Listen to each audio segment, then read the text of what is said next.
Tiago capítulo 5, do versículo 7 ao versículo de número 20, diz assim a palavra do Senhor. Sede, pois, irmãos, pacientes até a vinda do Senhor. Eis que o lavrador aguarda com paciência o precioso fruto da terra, até receber as primeiras e as últimas chuvas. Sede vós também pacientes e fortalecei o vosso coração, pois a vinda do Senhor está próxima. Irmãos, não vos queixeis uns dos outros, para não serdes julgados. Eis que o juiz está às portas. Irmãos, tomai por modelo no sofrimento e na paciência os profetas, os quais falaram em nome do Senhor. Eis que temos por felizes os que perseveraram firmes. Tendes ouvido da paciência de Jó, e vistes que fim o Senhor lhe deu, porque o Senhor é cheio de terna misericórdia e compassivo. Acima de tudo, porém, meus irmãos, não jureis nem pelo céu, nem pela terra, nem por qualquer outro voto, antes seja o vosso sim, sim, e o vosso não, não, para não cairdes em juízo. Está alguém entre vós sofrendo? Faça oração. Está alguém alegre? Cante louvores. Está alguém entre vós doente? Chame os presbíteros da igreja, e estes façam oração sobre ele, ungindo-os com óleo em o nome do Senhor. E a oração da fé salvará o enfermo, e o Senhor o levantará. E se houver cometido pecados, ser-lhe-ão perdoados. Confessai, pois, os vossos pecados uns aos outros, e orai uns pelos outros, para serdes curados. Muito pode, por sua eficácia, a súplica do justo.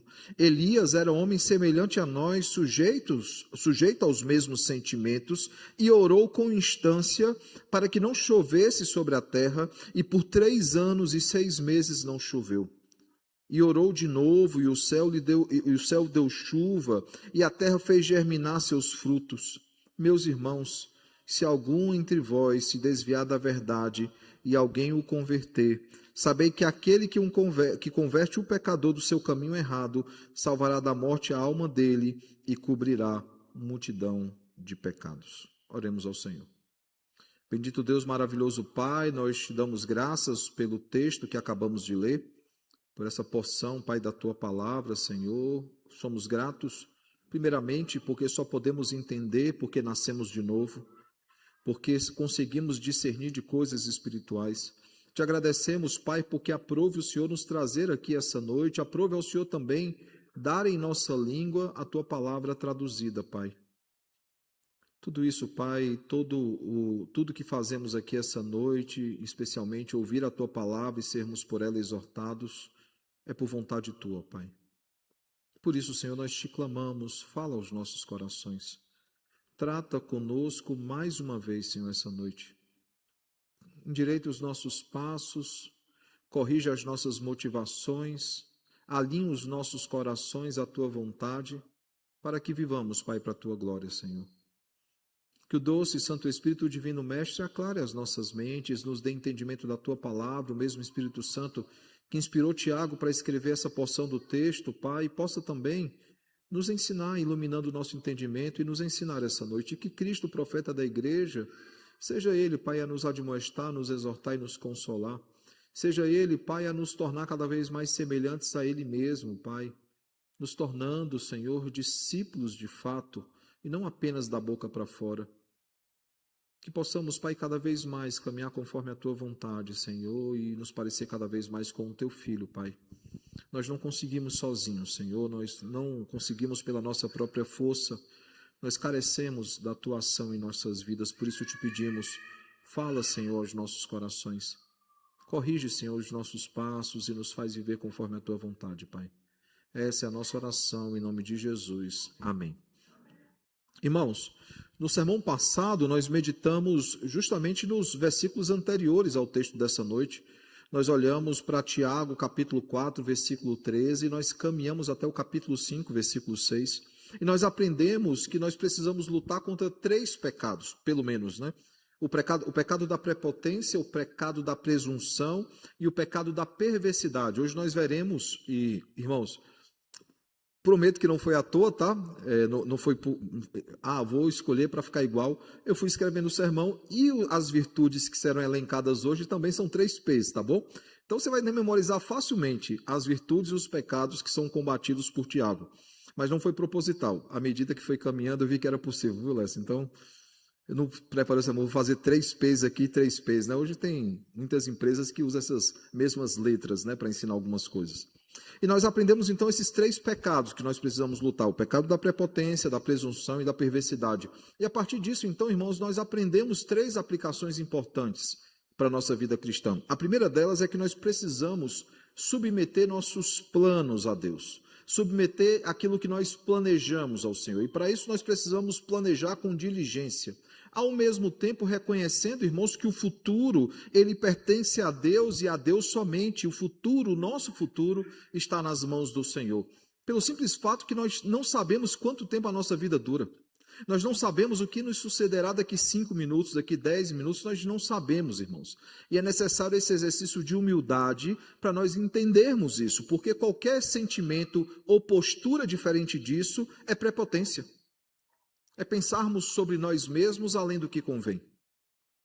Então, para tudo que iremos planejar, nós precisamos submeter os nossos planos a Deus. Segundo, nós precisamos usar os nossos bens para servir a Deus.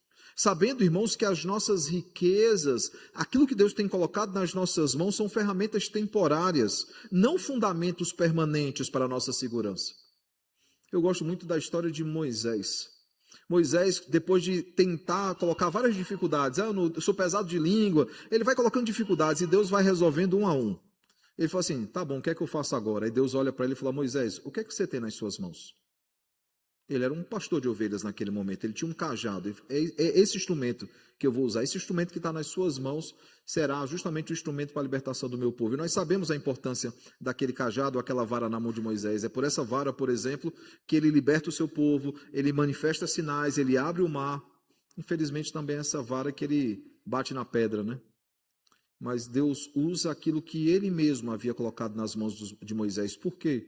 Porque são ferramentas, irmãos, temporárias, são ferramentas. A nossa profissão, os nossos dons e talentos são ferramentas que o próprio Deus nos deu para o louvor da sua glória. Então, tudo que temos nas mãos é para glorificar o Senhor. Terceiro, nós aprendemos também que nós precisamos tratar a todos com justiça e misericórdia, pois Ele não nos mede por aquilo que acumulamos, Ele não nos classifica por quanto nós temos ou aquilo que nós temos, mas Ele nos mede pela forma como nós tratamos aqueles em que Ele colocou ao nosso redor. Aquela frase que eu ouvi na minha ordenação, né? As pessoas não estão preocupadas com o quanto você conhece de teologia, mas com o quanto você se importa com elas. Isso é um fato, irmãos. As pessoas que Deus tem colocado nas nossas vidas é para que sejamos instrumentos de edificação mútua, para que possamos interferir positivamente na vida do outro, para que cresçamos todos juntos, até chegarmos à estatura do varão perfeito, à perfeita varonilidade, como Efésios 4 nos ensina. Finalmente, então, ficou a pergunta para a nossa reflexão. A sua vida, a minha vida, as nossas vidas, elas glorificam a Deus? Certa vez um teólogo disse o seguinte, você quer saber se uma igreja ela é importante? Basta você saber se ela fechar as portas, se alguém vai sentir falta dela. Os vizinhos, se a aliança deixasse de se congregar aqui e fosse para outro lugar, as pessoas sentiriam falta dessa igreja nesse bairro? Nós somos chamados, irmãos, a glorificar o Senhor e a sermos instrumentos nas mãos do Redentor. Por isso eu pergunto mais uma vez, sua vida tem glorificado a Deus? Bem, irmãos, nesse último sermão, não apenas de Tiago, mas da série, né? Tiago ele vai dizer como é que nós devemos esperar a volta de Cristo. Como é que nós devemos aguardar o retorno do nosso Rei, como noivas que esperam o dia do casamento, como noiva que espera o dia do casamento, como nós aguardamos o noivo. É isso que Tiago ele se propõe a responder aqui. E percebam que após ele denunciar aquela lista de pecados, né, ele lista, por exemplo, a arrogância dos comerciantes que eram presunçosos. Eles eram presunçosos, irmãos, eles faziam um plano sobre algo que eles não tinham controle. E não apenas ele bate de frente com a arrogância de comerciantes que eram presunçosos, mas ele também bate de frente com a opressão que alguns ricos que estavam dentro da igreja, ricos perversos, de como eles escravizavam seus próprios irmãos e eles pesavam a mão a ponto deles trabalharem até a morte e não conseguirem sequer resistir a isso. Depois de tratar então sobre a arrogância e a opressão, Tiago ele volta a sua atenção para aqueles crentes que sofrem. Irmãos, todos nós sofremos nesse mundo. Essa é a consequência do pecado dos nossos primeiros pais. Nós sofremos nesse mundo. Nós sofremos com as limitações físicas, principalmente, que nos traz, e quanto mais envelhecemos, mais essas limitações ficam evidentes. Nós sofremos, irmãos, nesse mundo. E Tiago ele tem a preocupação, então, de voltar a sua atenção para os que sofrem. E a pergunta que fica implícita aqui nesse texto é a seguinte, irmãos: como é que o povo de Deus deve viver enquanto aguarda a volta de Cristo? Nós temos muitas parábolas sobre isso. Jesus tem a preocupação, e nós vimos na série em Mateus, que em várias parábolas do reino, Jesus tem a preocupação de ensinar como é que os seus súditos deveriam aguardar o seu retorno.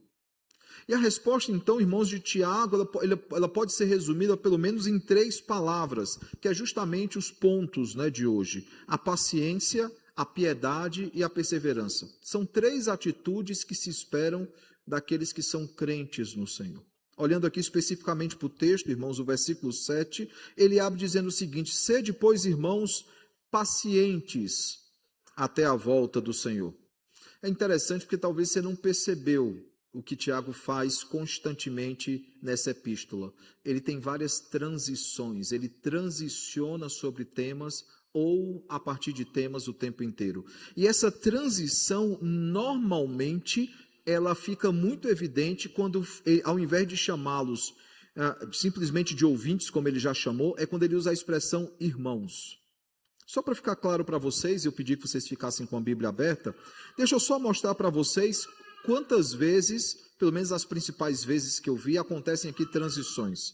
Tiago 1,12, meus irmãos, tende por motivo de toda alegria o passardes por várias provações. Versículo 16, não vos enganeis, meus amados irmãos. Versículo 19 ainda do capítulo 1, sabe estas coisas, meus amados irmãos, todo homem, pois, seja pronto para ouvir, tardio para falar, tardio para se irar. Capítulo 2, versículo 1, meus irmãos, não tenhais a fé em nosso Senhor Jesus Cristo, Senhor da glória, em acepção de pessoas. Capítulo 2 ainda, versículo de número 14, ele diz o seguinte: meus irmãos, qual é o proveito se alguém disser que tem fé, mas não tiver obras? Pode acaso semelhante fé salvá-lo? Versículo, irmãos, de número 1 do capítulo 3, meus irmãos, não vos torneis muito de vós, mestres, sabendo que havemos de receber maior juízo. Capítulo 4, versículo de número 11, nós lemos o seguinte: irmãos, não falei mal uns dos outros. Aquele que fala mal do irmão ou julga seu irmão, fala mal da lei e julga a lei. Ora, se julgas a lei, não és observador da lei, mas juiz. Capítulo de número 5, versículo de número 7, o versículo de hoje diz: sede, pois, irmãos, pacientes até a vinda do Senhor. Versículo 12, que nós lemos também essa noite: acima de tudo, porém, meus irmãos, não jureis nem pelo céu, nem pela terra, nem por qualquer outro voto, antes seja o vosso sim, sim, e o vosso não, não, para não cairdes em juízo. Finalmente, versículo de número 19 diz: meus irmãos, se algum entre vós se desviar da verdade e alguém o converter, sabei que aquele que converte o pecador do seu caminho errado salvará da morte a alma dele e cobrirá multidão de pecados. A porção de hoje abre justamente com uma dessas transições. Constantemente Tiago ele faz isso. Ele transiciona nos temas, é muito dinâmica a carta de Tiago. Mas perceba que no versículo que eu li, por exemplo, sobre julgar o próximo, no texto de hoje ele fala novamente disso. Então ele transiciona, ele vai e volta, mas tendo um fio condutor muito claro na carta de Tiago, aqui na epístola de Tiago. E aí, quando ele chega, então, no versículo 7, ele diz o seguinte: sede, pois, irmãos, pacientes até a vinda do Senhor. Ou seja, ele transicionou para outro tema aqui, que é a vinda de Cristo. E aí ele nos traz, irmãos, aqui uma ilustração muito pertinente, que é de um lavrador que espera pacientemente pelos frutos. Veja, eis que o lavrador aguarda com paciência o precioso fruto da terra. E é interessante que ele usa uma coisa bem típica da cultura aqui, da Palestina, daqueles dias. Ele vai dizer o seguinte: até receber as primeiras e as últimas chuvas. Só para você ter noção, naquela região, irmãos, chove muito entre outubro e novembro, que são as primeiras chuvas, e depois também chove bastante em março e abril, que são chamadas as últimas chuvas. No Nordeste, especificamente no Ceará, seriam as águas de março. Não é à toa que Ceará celebra o dia do padroeiro deles no dia 19 de março. É um feriado que é justamente se chover até dia 19, vai chover o ano todo.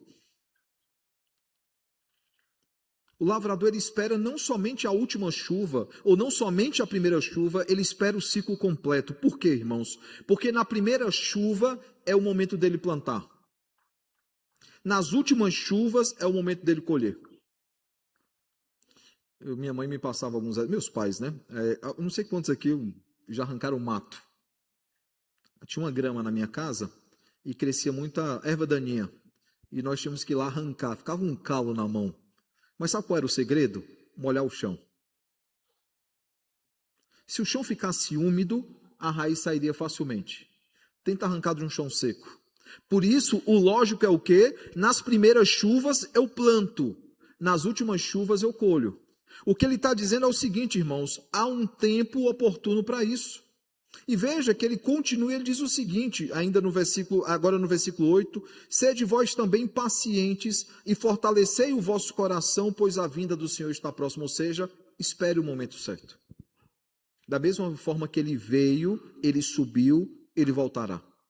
E aí isso me lembra, irmãos, eu já falei para vocês, quando a gente tem aquelas memórias afetivas de alguns textos que vêm à nossa memória, à nossa mente, uma delas, por exemplo, é Eclesiastes, capítulo de número 3, que diz, há tempo e propósito para todas as coisas debaixo dos céus. Tudo tem o seu tempo determinado, é o que o texto dirá. E há tempo para todo o propósito debaixo do céu, há tempo de nascer, tempo de morrer, tempo de plantar e tempo de arrancar o que se plantou. Nós temos tempo para tudo, irmãos. E Tiago, para aprofundar ainda mais a ilustração que ele trará, ele vai falar sobre Jó, a conhecida paciência de Jó. Antes disso, ele vai dizer, né, irmãos, não vos queixeis uns dos outros, para não serdes julgados, eis que o juiz está às portas, que é muito próximo àquilo que ele disse, né, aquele que julga o irmão não é um observador da lei, mas um legislador. E aí logo depois ele diz, irmãos, tomai por modelo no sofrimento e na paciência os profetas, os quais falaram em nome do Senhor. Eu não sei quantos leram já com bastante calma aquela chamada Galeria dos Heróis da Fé. Eu digo chamada Galeria dos Heróis da Fé porque o propósito do autor aos Hebreus não é deixar em evidência esses heróis da fé, mas falar sobre o verdadeiro herói da fé que é Jesus Cristo. Mas aqueles homens que estão lá naquela galeria... Aí nós vamos ouvir sobre os profetas, por exemplo. Diz que alguns deles foram cerrados ao meio. Uma menção muito clara ao martírio de Isaías. Para quem não conhece, Isaías foi colocado dentro de um tronco e foi cerrado ao meio, ainda vivo. E nós poderíamos ouvir outras histórias aqui em relação aos profetas, de como eles sofreram por causa de Cristo, por fidelidade ao Senhor. Ele diz, olhai para o sofrimento desses homens, não apenas o sofrimento, a paciência de muitas vezes lidar com pecadores, chamar a atenção desses pecadores por ordem do Senhor e os pecadores não ouvirem.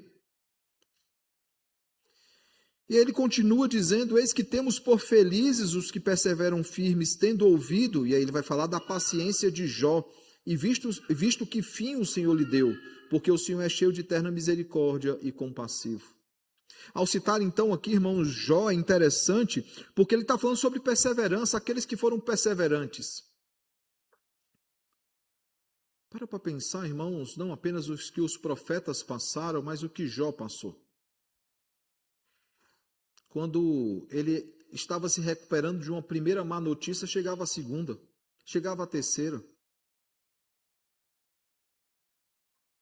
Uma má notícia atrás da outra. Hoje em dia mandariam Jó para a sessão do descarrego. Diriam que Jó estava em pecado. E os amigos de Jó disseram isso, né? Nem as heresias são novas, né, Alexandre? São só requentadas. O fato, irmãos, é que ele mostra então Jó como esse exemplo de paciência. E logo depois, então, já nessa introdução, mostrando como devemos esperar pacientemente pelo Senhor, ele vai nos mostrar também como nós devemos esperar de forma piedosa pelo Senhor. E aí, irmãos, ele vai trazer uma série de conselhos aqui, uma série de conselhos piedosos. Por exemplo, sobre manter a palavra, sobre orar, sobre louvar, sobre a necessidade de visitação aos enfermos, o cuidado e o pastorado mútuo. Ele vai trazer vários conselhos aqui. E sobre a eficácia da oração, nós leremos o seguinte, versículo 16 ao 18. Muito pode, por sua eficácia, a súplica do justo. Perceba que ele está voltando a um tema que ele já está falando desde o primeiro capítulo. Quando ali fala sobre sabedoria, dos versículos 5 a 8 do primeiro capítulo, ele vai dizer que é essa oração que Deus responderá certamente. Aquele que pedir sabedoria, Deus o dará, mas precisa pedir com fé, crendo que de fato ele responderá a oração. E aqui ele volta então ao tema e diz, muito pode por sua eficácia a súplica do justo. E ele vai citar um outro exemplo, ele diz, Elias era um homem semelhante a nós, sujeito aos mesmos sentimentos, e orou com instância para que não chovesse sobre a terra, e por 3 anos e 6 meses não choveu. Isso tudo por ordem do Senhor. E logo depois ele retorna a orar novamente, o texto diz, e orou de novo, e o céu deu chuva, e a terra fez germinar seus frutos. Tiago conclui ainda esse tema sobre a oração e dirá o seguinte, meus irmãos, se algum entre vós se desviar da verdade, alguém e o converter, sabei que aquele que converte o pecador do seu mau caminho, ou do seu caminho mau, salvará da morte a alma dele e cobrirá a multidão de pecados. Mas dentre aqueles conselhos que eu disse, está aí nos versículos 12, 13 e 14, também no 15, quando ele diz o seguinte, acima de tudo, porém, meus irmãos, não jureis nem pelo céu, nem pela terra, nem por qualquer outro voto, antes seja o vosso sim, sim, e o vosso não, não, para não cairdes em juízo. E aí ele vai fazer uma série de perguntas. Está alguém entre vós sofrendo? Faça oração. Está alguém alegre? Cante louvores. E aqui é uma lembrança a todos nós, que às vezes nós só nos lembramos do Senhor quando nós precisamos dele, Quando o Senhor nos agracia e responde às nossas orações, nós não agradecemos como deveríamos. Há alguém entre vós doente, chama os presbíteros da igreja e estes façam oração sobre ele, ungindo-os com óleo em nome do Senhor. Deixa eu abrir um parênteses aqui, irmãos, há muita controvérsia sobre esse texto, foi objeto inclusive de discussão no Supremo Concílio em 2014, foi aprovada uma espécie de extrema unção, que era orar pelos enfermos à beira da morte, em casos extremos. Em 2018 foi derrubada essa decisão, graças a Deus. E só para explicar algumas coisas. Por exemplo, veja que a eficácia aqui está na oração, não está no óleo. E a oração da fé salvará o enfermo, versículo de número 15. Essa é a primeira coisa. Não é ter óleo ou não ter óleo que vai fazer com que aquela pessoa seja curada. Primeira situação. Segunda situação que é importante perceber é que o óleo aqui usado, em outros textos nós temos também coisas semelhantes a essa, eram óleos medicinais. É o que nós chamamos hoje de óleos medicinais, é um nomezinho diferente? Óleos essenciais, acho que é isso, É isso, é um óleo para fins medicinais. Você passa no local da doença, Vic Vaporubis, Transpulmin. Você tem vários tipos hoje em dia, e tem aqueles óleozinhos que a gente conhece. Uma outra situação também é que aqui não envolve apenas enfermidade física, mas em alguns momentos enfermidade também espiritual, porque o versículo 15 diz, e a oração da fé salvará o enfermo e o Senhor o levantará. Aí veja o que é que o texto continua dizendo, e se houver cometido os pecados, ser-lhe-ão perdoados. E aí já no versículo 16 diz, confessai, pois, os vossos pecados uns aos outros, e orais uns pelos outros, para serdes curados. Muito pode, por sua eficácia, a súplica do justo.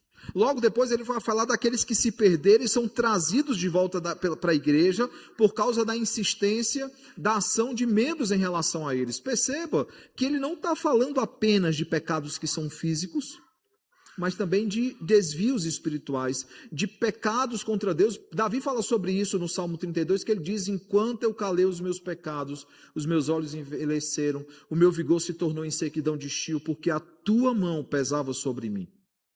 Perceba que, ao mesmo tempo, ele deixa bem claro que nem toda enfermidade é decorrência de pecado, mas há enfermidades que são, sim, principalmente espirituais, que são decorrência do pecado contra o Senhor. Muitas vezes, e não sempre, uma ansiedade, uma depressão é decorrência de um pecado. Por exemplo, a falta de confiança no Senhor. Nós já falamos que os 3 males, na verdade, do século são decorrência de pecados. A depressão, muitas vezes, é não saber lidar com o passado, com pecados cometidos ou situações que aconteceram no passado e nós não nos sentimos perdoados por Deus. Segundo, o estresse é não sabermos lidar com um presente. Nós queremos ter controle das nossas vidas e nós trabalhamos sem parar. Por fim, a ansiedade é nós não sabermos lidar com um futuro, sabendo que Deus é quem sabe todas as coisas e Ele conduz todas as coisas. Por fim, irmãos, ele conclui então dizendo que a igreja ela deve atuar para que esses enfermos, sejam físicos ou espirituais, eles precisam do cuidado da igreja. Então, se alguém que está sofrendo, nós precisamos orar por eles. Se alguém está alegre, nós cantamos louvores junto com eles. Se choram, nós choramos com eles, nós conhecemos o texto. E se alguém entre vós doente, chama os presbíteros para que eles possam orar por eles e, inclusive, separar aqueles que estão doentes fisicamente ou espiritualmente. No sermão passado, irmãos, nós olhamos para os pecados que precisavam ser abandonados.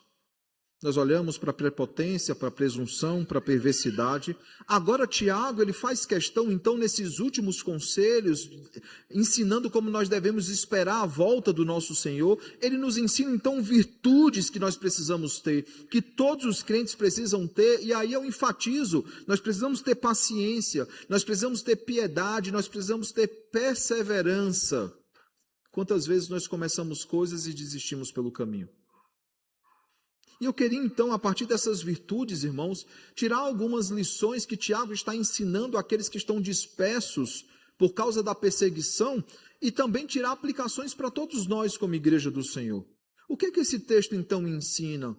O que é que nós podemos aprender a partir desse texto, irmãos? A primeira coisa então que Tiago ele deixa claro é que todos nós precisamos ter paciência. Versículo de número 7 ao versículo de número 11. Tiago, inclusive, chama seus irmãos a suportarem as dificuldades com paciência. E deixa apenas eu lembrar para os irmãos de quem nós estamos falando. Nós estamos falando de pessoas que se converteram ao Senhor mediante a ação do Senhor, que por causa disso perderam as suas casas, perderam as suas posses, perderam a sua terra, perderam a sua cultura, eles estavam soltos pelo mundo no sentido positivo, porque eles não poderiam mais morar nas suas casas. As suas famílias, que eram judaicas, eles não queriam aqueles que haviam se tornado uma espécie de gentios dentro da sua casa. Homens que Tiago já havia dito, tende por motivo de alegria o passardes por várias provações. É para esses homens, para essas mulheres, para essas pessoas que ele está escrevendo aqui. Então ele chama a esses que estavam suportando, inclusive, a opressão de pessoas que se diziam irmãos na fé, que estavam explorando o trabalho deles. Ele olha para eles e diz o seguinte: vocês precisam suportar as dificuldades com paciência. Ou se quisermos citar o texto integralmente, é capítulo de número 1, versículo 2 ao 4, que diz: e meus irmãos, tende por motivo de toda alegria o passardes por várias provações, sabendo que a provação da vossa fé, uma vez confirmada, produz perseverança. Ora, a perseverança deve ter ação completa, para que sejais perfeitos e íntegros, em nada deficientes. Tiago, irmãos, ele nos ensina que é preciso ter paciência para suportar. É passar por algumas situações, algumas adversidades e respirar fundo. Paciência, irmãos.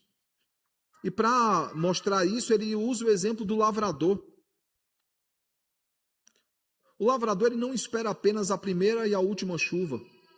Enquanto essas duas coisas acontecem, irmãos, ele trabalha, ele espera, ele confia que a colheita virá. Ele confia que nos meses de outubro e novembro terá chuva, ele precisará trabalhar para plantar durante a chuva. E que em março e abril essa chuva virá novamente, para que a terra seja inclusive amolecida, ele possa retirar da terra o seu fruto. Da mesma forma, irmãos, todos nós cristãos, nós devemos aguardar a ação do Senhor. Nós devemos confiar na ação do Senhor, enquanto isso nós trabalhamos. Enquanto isso, irmãos, nós esperamos, nós confiamos que aquele que começou a boa obra há de completá-la até o dia de Cristo. E ele começa então a elencar razões para nós esperarmos. Por exemplo, versículo 8, ele diz que a vinda do Senhor está próxima. 45 depois de Cristo, este texto foi escrito. E é óbvio, irmãos, que a vinda de Cristo está mais próxima para nós do que para aqueles homens. Mas nós continuamos aguardando porque a proximidade não envolve uma data na cronologia, mas a certeza de que ele voltará. Que assim como ele veio, ele voltará. O texto também diz, irmãos, que o juiz ele está às portas, versículo 9. Nos versículos 10 e 11, nós vemos que os profetas e o próprio Jó demonstraram que Deus ele recompensa aqueles que perseveram. Assim, irmãos, a nossa paciência ela não é passiva. Ela não é uma paciência que aguarda passivamente as coisas acontecerem, não, irmãos. A nossa obediência ela é confiante, ela confia na soberania de Deus. Sabendo isso, que nós não controlamos as circunstâncias. Nós trabalhamos naquilo que é possível. Nós confiamos que assim como as primeiras chuvas vieram, as últimas chuvas virão. Nós confiamos que assim como Cristo veio uma primeira vez e voltou ao seu Pai, ele retornará uma segunda vez. Paciência, irmãos.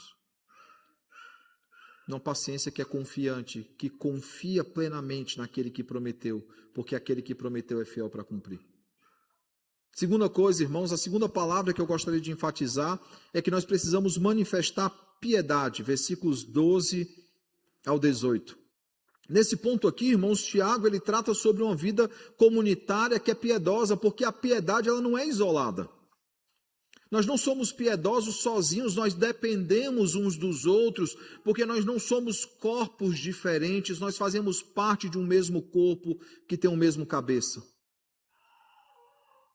Por isso, irmãos, que nós não podemos deixar de nos congregar, como Hebreus vai dizer, que é o costume de alguns. Por quê? Porque na comunidade, no ajuntamento solene, que não apenas cultuamos juntos, mas exercemos nossos dons e talentos de forma complementar. Eu tenho dons e talentos que os irmãos não têm, os irmãos têm dons e talentos que eu não tenho. E essa é a maravilha da multiplicidade dos dons e talentos que Deus dá ao seu povo, ao corpo de Cristo. E ele abre então, irmãos, uma série de conselhos, nos chamando primeiramente a integridade na fala. Veja, acima de tudo, porém, meus irmãos, não jureis nem pelo céu, nem pela terra, nem qualquer outro voto, nem por qualquer outro voto. Antes seja o vosso sim, sim, e o vosso não, não, para não cairdes em juízo. Aí você vai falar, peraí, pastor, mas eu me tornei membro da igreja, eu fiz votos. Ao me tornar oficial, eu fiz votos. No meu casamento, eu fiz votos. Nós somos chamados a fazer voto o tempo todo. O sim, sim, o não, não são votos também. O que está dizendo é que nós não devemos, irmãos, sair por aí dando duas palavras, né? É mais ou menos o que nós vemos no dia a dia, e é uma expressão muito comum no Nordeste, e eu creio que aqui também tem, e a expressão é, aquilo que, por exemplo, vou citar como exemplo, né? Se eu sou uma pessoa confiável, alguém vai dizer assim, o que o Samuel fala se escreve. A palavra ela não tem desvios. Interessante, antigamente essa palavra era empenhada com fio de bigode, né? Eu conheci um jovem, já com a idade não era tão jovem assim, ele foi alugar um apartamento lá em Pernambuco, lá em Recife, e ele não tinha barba nem bigode. E o cara falou, eu não vou fazer negócio com você, porque eu não faço negócio com quem não tem bigode e barba. Por quê? Porque era um fiozinho que era usado na época dele lá atrás, na época dos pais dele. Aperto de mão. Era algo também usado como forma de fazer-se votos, entrar em aliança. Hoje são contratos. Tenta quebrar um contrato para você ver o que é que vai acontecer. O que o Tiago está dizendo é, nem os contratos são necessários quando duas pessoas estão dispostas a sustentar a sua palavra. Dizer sim, sim. E claro, irmãos, nós já vimos no capítulo 4 que há promessas que infelizmente talvez não se cumpram. Às vezes nós dizemos sim, sim, esperando cumprir aquilo, mas talvez o tempo não permita, as circunstâncias não permitam isso. Mas o que ele está dizendo é o seguinte: vocês precisam ser íntegros, inteiros no falar de vocês. O cristão, irmãos, ele deve ser conhecido pela sua honestidade. O cristão deve ser conhecido pela sua confiabilidade. E por ser um crente no Senhor, irmãos, ele está constantemente em oração diante do Senhor, inclusive intercedendo uns pelos outros. Por exemplo, se há sofrimento, ele ora. Se há alegria, ele louva ao Senhor. Se há enfermidade, a igreja ora pelo enfermo. E se há pecados, irmãos, infelizmente, eles estarão no nosso meio até a volta de Cristo. Nós somos chamados à confissão e também à oração. Ao citar, irmãos, o profeta Elias aqui, Tiago, ele nos mostra a eficácia da oração segundo a vontade de Deus. É óbvio, irmãos, é óbvio, que se não fosse a vontade de Deus de trazer uma seca de 3 anos e 6 meses, Elias podia orar o que fosse e não ia acontecer. Da mesma forma que se não fosse a vontade de Deus e o tempo de Deus para voltar a chover, Elias podia orar a vida dele todinha e não ia voltar a chover. Mas perceba como Elias, ele buscava estar no centro da vontade de Deus e como ele agia conforme a vontade de Deus. A oração que ele fez, a primeira, para que houvesse seca 3 anos e 6 meses, não foi uma oração popular. Ele não foi bem quisto por causa disso. E o texto então nos mostra, irmãos, que a grandeza não está, a oração, a importância da oração ou a eficácia da oração não está na grandeza do homem, mas no poder do Deus que responde. Aqui nunca aconteceu, graças a Deus, mas eu já estive numa igreja certa vez, que ao final do culto alguém chegou perto de mim e falou assim: pastor, o senhor pode orar pela minha vida? Mas, claro, oração ninguém nega, né? Orei tudo, aí no final ela falou: pastor, eu pedi para o senhor orar porque a oração de pastor chega mais rápido no céu. Ou como eu já vi em determinada situação, alguém vindo à igreja, irmãos, a igreja está à disposição a semana toda, se você quiser um lugar de quietude para orar. Mas orar aqui dentro do templo não faz a oração chegar mais rápido, isso é catolicismo romano. E o texto deixa isso bem claro, irmãos, a eficácia da oração não está em quem faz a oração, onde a oração é feita, mas a vontade de Deus que responde. E a grande lição, no final das contas, que ele quer nos ensinar por meio de exemplos que ele vai citando, é que nós devemos viver constantemente em dependência do Senhor. Nós precisamos depender do Senhor o tempo todo, irmãos. Alguém que vive de forma piedosa depende do Senhor o tempo todo, depende do Senhor nos planos que faz, depende do Senhor nos bens que tem, nos projetos que visa alcançar. Depende do Senhor em situações de alegria, de tristeza, de enfermidade, de saúde. Nós dependemos do Senhor o tempo todo. É isso que um homem piedoso e uma mulher piedosa faz. Ele busca agradar a vontade de Deus constantemente. Sem nos esquecer, irmãos, aquilo que Paulo nos diz, que aqueles que querem viver piedosamente serão perseguidos. Não é uma certeza que as coisas darão certo aqui neste mundo. É a plena certeza que as coisas já deram certo em novos céus e nova terra. E nós dependemos do Senhor, nós confiamos do Senhor e aguardamos a volta do Senhor todos os dias. Mas nós não somos chamados apenas, irmãos, à paciência ou à piedade. O último aspecto que está muito entranhado nesses 2 primeiros é que nós somos chamados também à perseverança, versículos 19 e 20. Tiago, ele encerra então finalmente a carta, olhando para aqueles que haviam se afastado da igreja e mostrando como é que os crentes deveriam agir em relação a esses. Já vi igrejas que quando as pessoas se afastaram, ninguém foi atrás delas. Já vi igrejas onde pessoas se afastaram, alguns ficaram até com raiva, não querem mais estar com a gente. Não, Tiago, ele mostra uma outra postura, irmãos. Ele mostra claramente que o crente ele não deve ser indiferente em relação àquele que se desviou, àquele que saiu da igreja. Por mais que saibamos, irmãos, que muitos que estão no nosso meio, em algum momento podem não mais estar no nosso meio, porque nunca foram nossos. Eu não estou falando nossos no sentido de igreja da aliança, eu estou falando de nossos no sentido de igreja de Cristo.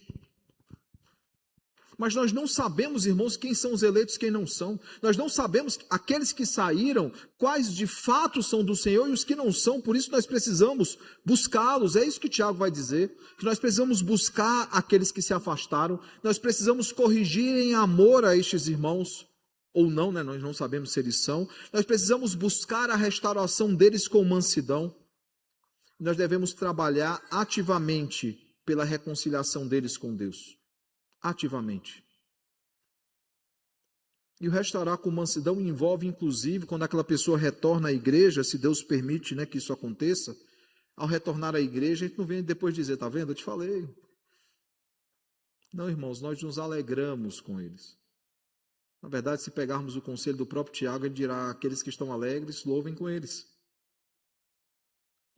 Tiago ensina, irmãos, que trazer um pecador de volta do caminho errado para o caminho certo é uma obra de extrema importância, de enorme valor espiritual.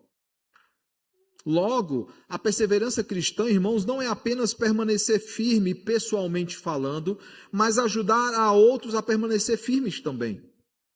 Quantos que muitas vezes deixam a igreja não porque perderam a fé, mas porque estão desanimados na fé, ou porque muitas vezes são novos na fé e são imaturos na fé.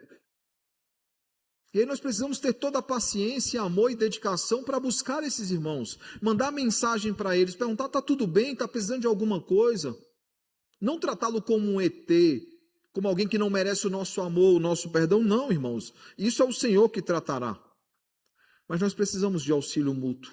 Lembrando que em dado momento da nossa caminhada cristã, nós também fomos imaturos na fé. Nós precisamos de irmãos mais velhos, irmãs mais velhas na fé, para nos ensinar como trilhar esse caminho. De olhar para esses irmãos e falar, eu já fui assim. Eu já tive essas dificuldades. Eu já enfrentei esses problemas. Eu careço do Senhor tanto quanto Ele carece do Senhor. Ou como uma ilustração, né? O pessoal gosta, ele falou, pastor, o senhor começou a falar desse Leonardo Ravel, eu fiquei curioso com ele, porque tem muitas ilustrações boas. Uma delas é dizer que a igreja é como um hospital onde todos estão doentes.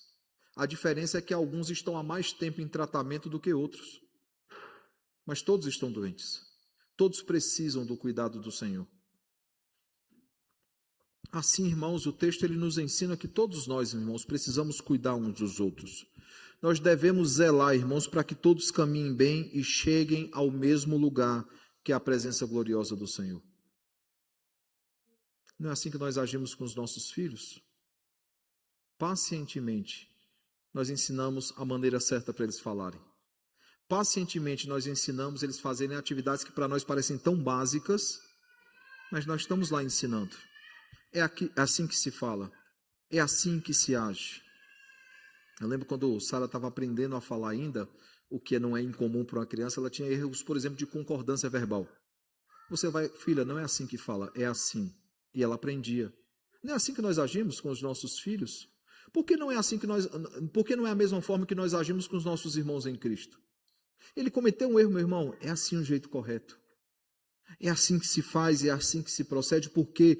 Porque a nossa preocupação, irmãos, não é apenas que nós terminemos o caminho corretamente, mas para que todos que fazem parte do corpo de Cristo concluam a jornada da melhor forma possível.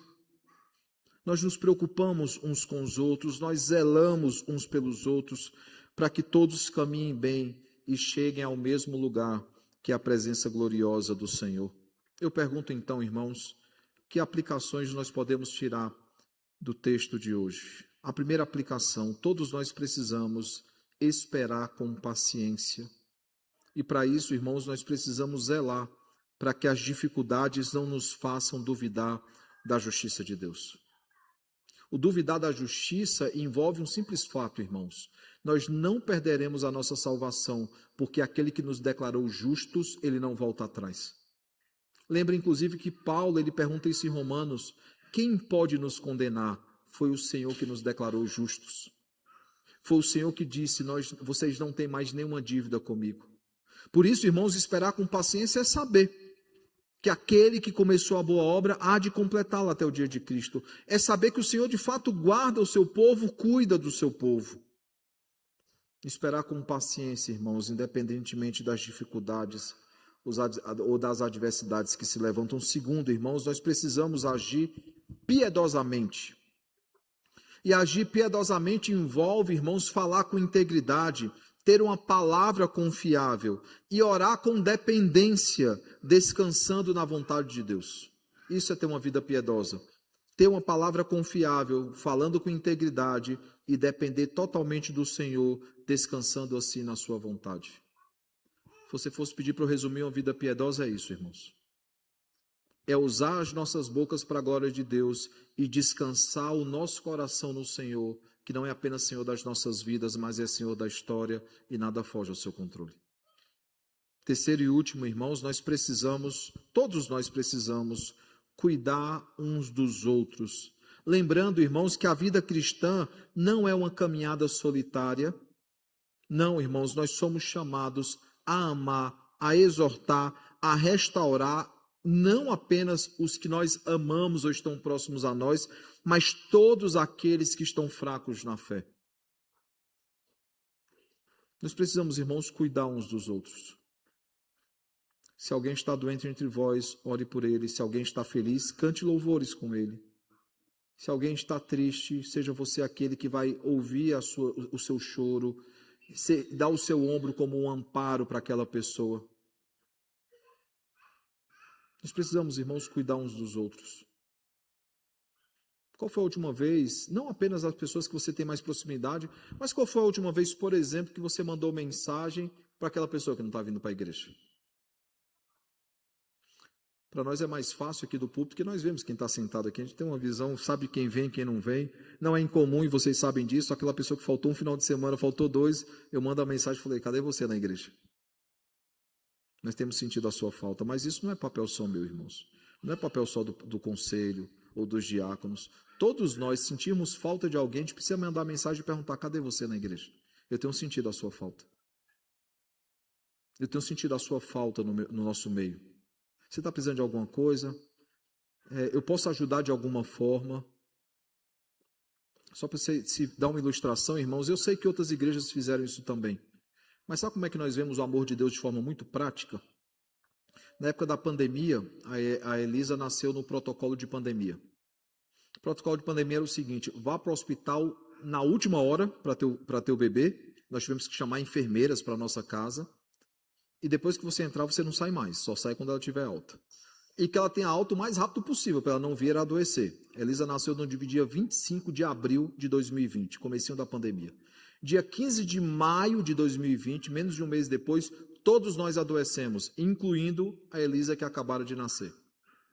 E nós já havíamos tomado uma decisão, eu, Gemima, a Sara foi no combo, né? E a própria Elisa também, que nós iríamos para a casa dos meus sogros, porque eles são idosos e nós serviríamos de apoio para eles. Eu fazia a feira, saía para fazer o supermercado e voltava, tinha todo aquele protocolo de higienização. Antes de nós pegarmos Covid, eu comecei a notar alguns sinais estranhos em mim e, de forma escondida, eu comecei a acompanhar a minha temperatura. Minha sogra percebeu, comentou com o Gemima, eu acho que o pastor não está bem, ele está constantemente olhando a temperatura dele. E eu fui para o hospital, eu estava com dengue. Todos nós tivemos dengue, todos nós tivemos Covid, de quebra ainda Gemima e minha sogra tiveram chikungunya. O combo completo. Imagina um monte de gente dentro de casa, irmãos. É o que ia acontecer consequentemente. Para encurtar a história, nós não conseguíamos ir ao supermercado. Nós não conseguíamos, irmãos, tendo todos doentes e um cuidando uns dos outros, nós não conseguíamos cozinhar. E a igreja então se mobilizou, as irmãs da SAF se mobilizaram, e todo dia de manhã eles iam deixar o nosso café da manhã, todo dia à tarde eles deixavam o nosso almoço, e todo dia à noite eles deixavam o nosso jantar. O protocolo era muito simples, um dos irmãos escalados tocava a campainha, abria o portão, deixava a comida no portão, eles saíam, a gente ia lá e pegava. Teve uma hora que a gente pediu para parar de levar comida, porque não tinha mais onde colocar comida. É óbvio que muitas igrejas fizeram isso, irmãos. É óbvio que nós cuidamos uns dos outros aqui na aliança, e se eu fosse citar, inclusive, como a nossa família é bem cuidada aqui, eu passaria a noite contando. Mas é só para ilustrar, irmãos, o que realmente é uma igreja. Na igreja nós cuidamos uns dos outros. Na igreja nós zelamos uns pelos outros, tanto pelas necessidades físicas, mas especialmente pelas necessidades espirituais. Nós oramos pelos enfermos, nós nos choramos com aqueles que choram, nós nos apiedamos com aqueles que estão enfermos, como fizemos hoje pela manhã, com a nossa irmã Laísa, com outros irmãos aqui. Porque se igreja não é isso, irmãos, por que nós estamos aqui? Se igreja é uma caminhada solitária, por que nós nos reunimos domingo após domingo? Então, irmãos, Tiago deixa muito claro que uma igreja ela tem a preocupação não de separar pessoas, não de fazer acepção de pessoas, mas cuidar dos órfãos, das viúvas, daqueles que estão enfermos e daqueles que precisam do Senhor. Eu pergunto então, irmãos, por uma última vez nessa série de sermões pelo menos, eu pergunto, a sua fé ela é operante? Como Tiago diz em Tiago 1:22, torne-se, pois, praticantes da palavra e não somente ouvintes, enganando a vós mesmos. Vocês são praticantes da palavra, nós somos praticantes da palavra. A minha oração e meu desejo sincero, irmãos, é que o bom e eterno Deus, Ele nos ajude a esperar com paciência. Ele nos ajude, irmãos, a falar com integridade e orar com dependência. E, acima de tudo, irmãos, Ele nos ajude a cuidar um dos outros nessa longa caminhada. Porque, irmãos, se nós não fizermos isso, essa caminhada já é tão longa, ela fica ainda pior se nós fizermos isso de forma solitária. Nenhum crente é chamado à solidão, nenhum crente é chamado a caminhar sozinho. Nós somos chamados a caminhar juntos, porque nós somos membros de um mesmo corpo, nós servimos ao mesmo Senhor, nós temos uma mesma fé e nós esperamos o mesmo desfecho, que é novos céus e nova terra.